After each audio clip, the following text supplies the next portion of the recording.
સમાચારો પર હવે નજર વિસ્તારથી અમદાવાદમાં બિલ્ડરના વાકે સોસાયટીના રહીશોને આવ્યો છે હવે રજળવાનો વારો।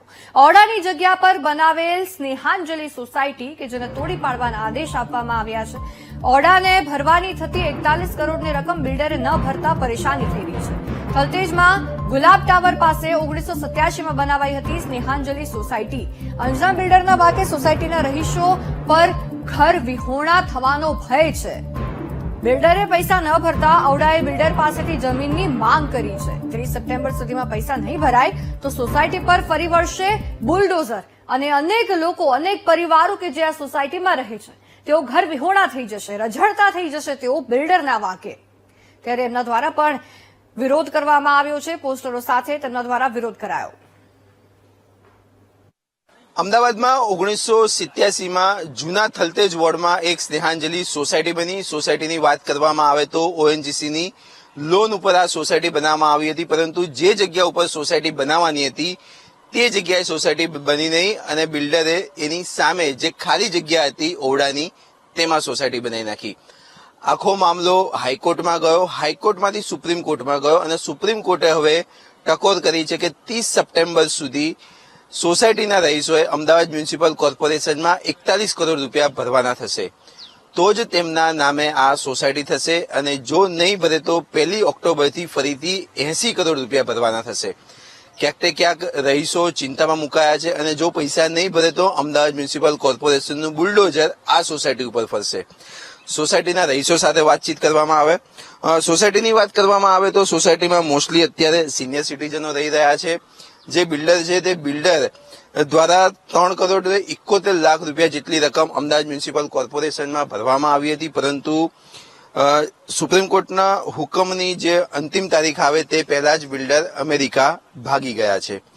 સોસાયટીના રહીશો ચિંતામાં મુકાયા છે, તેમની સાથે વાતચીત કરવાનો પ્રયાસ કરીશું। બિલ્ડર અમેરિકા ભાગી ગયો છે। સોસાયટીની વાત કરવામાં આવે તો સુપ્રીમ કોર્ટે પણ એક ચુકાદો આપ્યો છે કે 30 સપ્ટેમ્બર સુધી 41 કરોડ રૂપિયા ભરવાના। હાલની પરિસ્થિતિ શું તમારી? હાલથી મારી પરિસ્થિતિ, મારા મિસ્ટરનો તો બીમાર છે, એ ન્યુરો છે, આલ્ઝાઇમર જેવા, ને મારી તબિયત બહુ સારી નથી। હું 70 છું, મારો હસબન્ડ 75 છે, પેન્શનથી જીવું છું। આટલું પાસે ફરવાનું આપણી તાકાત નહીં, એટલે આપણે બહુ ચિંતામાં છીએ। મકાન તોડી નાખશે? મકાન તોડી નાખશે એ લોકો કહે છે 1 તારીખ પછી તો આપણે કોઈ હોક જ નહીં આ સોસાયટીમાં, એટલે આપણે બહુ ચિંતામાં છીએ। ના આખી રાત નીંદ ના આવે ને આપણે એટલા સહી થાય છે ને બીમારી થઈ જઈએ છીએ। આપણે એમાંથી બહુ વાત બોલવાનું આપણે બહુ ઇમોશન થઈ જાય છે। આ મકાન આપણે 35 સાલથી રહીએ છીએ, ઓએનજીસીના લોન લીધા હતા આપણે, એટલે ગવર્મેન્ટનું આપણે શું બોલું હવે? માસી તમે શું કહેશો? હું સોસાયટીની રહીશ છું। ઓડાવાળાએ મારા મકાનનો 2000 અમને નોટિસ આપેલી, 2000 હમણાં દિલ્હી હાઈકોર્ટમાંથી નોટિસ આવી હતી કે તમે આ 41 કરોડ 11 લાખ તમે નહીં ભરો તો તમારી સોસાયટીમાં બુલડોઝર ફેરવી દેવામાં આવશે અને એ પોલીસ પ્રોટેક્શન સંઘાતે આવશે તોડવા માટે। એટલે અમે પ્રાર્થના કરીએ છીએ કે અમારી સોસાયટીને બચાવવા માટે કોઈ પણ પ્રયાસ કરો તમે બધા। હું પણ એક વિધવા છું, શું કરું, મારા પૈસા નથી ભરવાના, અમને મદદ કરો બધા, બસ એટલી અમારી પ્રાર્થના છે તમને બધા। મહિલાઓ જે છે અહીંયા સિનિયર સિટીઝન છે, બોલી શકતા નથી, બોલવાની પરિસ્થિતિ નથી તેમની। અહીંયા જે બીજા સ્થાનિક છે તેમની સાથે પણ વાતચીત કરવાનો પ્રયાસ કરીશું। આખી મહિલાઓ જોડે વાત કરી, બોલી શકતા નથી। આખી ઘટનાની વાત કરવામાં આવે તો આ ઘટના ક્યારથી ઉભી થઈ હતી? ઓરડાની, અમદાવાદ મ્યુનિસિપલ કોર્પોરેશનની, ગુજરાત હાઈકોર્ટની અને સુપ્રીમ કોર્ટની? આ આખી ઘટના 1995થી ઉપસ્થિત થઈ હતી। ત્યારથી લઈને બિલ્ડરનો એવું માનવું હતું કે અમને કહેવા પ્રમાણે કે હું બધું પતાવી દઈશ, તમારી ઉપર કશું જ નહીં થાય, એ જાણીને અમે લોકો પણ કશું આગળ કાર્યવાહી નથી કરી।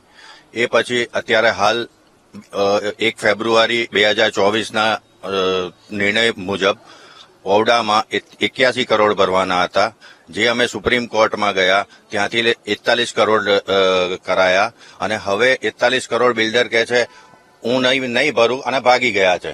હવે હાલની મારી આવી પરિસ્થિતિ છે કે હું એક સામાન્ય જોબ કરું છું, મારા મધર 78 યર્સના છે। હવે હાલે આ મકાન નહીં રહે તો હું ક્યાં જઈશ? જે ચોક્કસથી અન્ય સિનિયર સિટીઝન છે જે છેલ્લા અનેક વર્ષોથી અહીંયા રહે છે.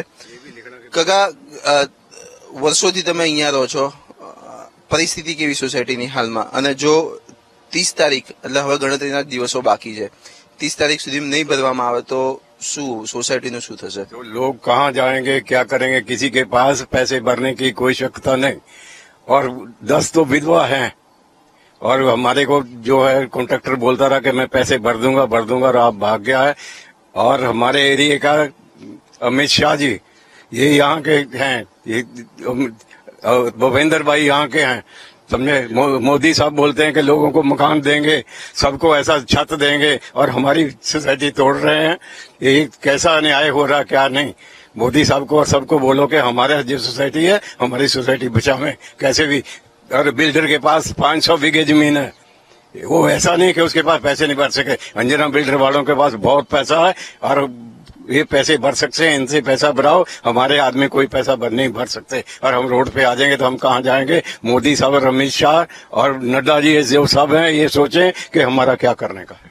તો જી ચોક્કસથી 30 સપ્ટેમ્બર સુધી જો પૈસા ભરવામાં નહીં આવે તો અમદાવાદ મ્યુનિસિપલ કોર્પોરેશનનું અહીંયા બુલડોઝર ફરશે. મહત્વની વાત કરવામાં આવે તો સોસાયટીના તમામ લોકો ચિંતિત બન્યા છે, રાત્રે પણ મીટિંગ કરી રહ્યા છે કે હવે આગળ શું કરવું. પરંતુ જે વાત કરવામાં આવે, બિલ્ડરે તેઓને વિશ્વાસમાં લીધા હતા, તે બિલ્ડર જ હવે અમેરિકા ભાગી ગયો છે. ત્યારે હવે અમદાવાદ મ્યુનિસિપલ કોર્પોરેશનની કામગીરી કઈ રીતની રહેશે અને સોસાયટીના રહીશોની ચિંતા કેવી વધશે કે ઘટશે તે જોવું રહ્યું. કેમેરામેન અજય પટેલ સાથે પાર્થ જાની, વીટીવી ન્યૂઝ, અમદાવાદ.